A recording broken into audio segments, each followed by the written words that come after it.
A few moments later. May muntag sa tanan no, sa alang sa kasayuran sa tanang tao sa Jimenez, wala jud ko nang luwa dito sa komento.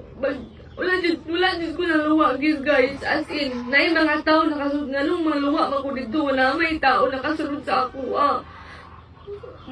Gusto ko mga ipasaylo sa tanan nga Katoliko kung nakuan man gali sa inyo ang mga nakasala ako. May ko pasaylo pero wala dyan ko nakuha ng luwa dito.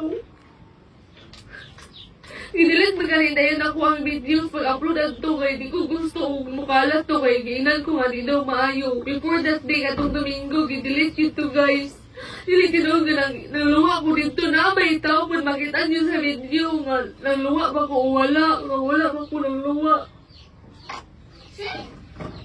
Wala to mga ilang magpasaylo ninyo tanan kung nakuhan magaling mo sa akong video.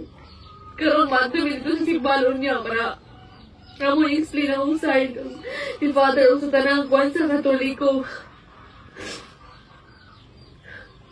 Salamat ko ninyo guys. Sorry kayo sa tanan. Dili na po mo otro konti ka na sa simbahan. Salamat ko.